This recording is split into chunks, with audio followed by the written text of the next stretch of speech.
Inkuru y'urupfu rw'umubyeyi wishwe n'abaganga. Gatsibo, urupfu rw'umubyeyi wari utwite impanga ntiruvugwaho rumwe.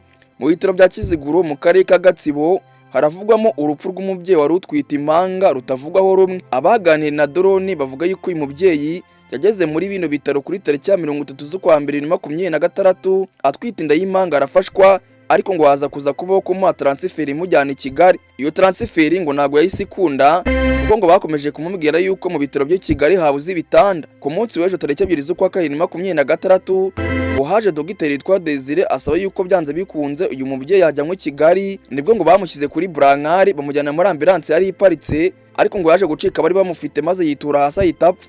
Ku rundi ruhande ariko abaganga muri bino bitaro bavuga yuko abahakana iby'uko yanutse kuri brankari akitura hasi, ahubwo bakavuga yuko babonye agize ikibazo gikomeye cyane mu guhumeka ndetse no gutera ku mutima, bakabona agomba kujyanwa ahandi byisumbuye, mu gihe ngo arimo arerekezwa muri ambulance bamugejejeyo yamaje gupfa. Ni mu gihe kandi perezida gikomeje muri bano baganga bakora muri bino bitaro kugira ngo mu by'ukuri hamenyekane icyateye urupfu rw'uyu mubyeyi, ndetse hamenyekane n'uburangare bwabaye kuri bano baganga kugira ngo abashe kuba yakitaba Imana. Ni mu gihe kandi muri bino bitaro n'undi bakomeje kuvuga yuko bidatanga serivisi neza mu buzima busanzwe, kubera yuko ngo ari abarwayi benshi baza kuhivuriza ariko n'ubundi bagata batavuwe bitewe n'uburangare bw'abaganga, cyangwa se rimwe na rimwe nuje kuhivuriza bakamuhereza imiti idahuye n'uburwayi bwe, maze yagera mu rwayi koza mu kanwa ubundi akaremba cyane kurushaho.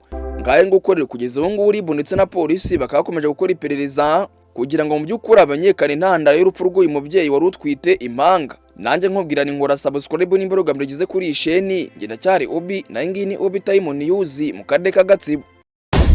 Obi Time News.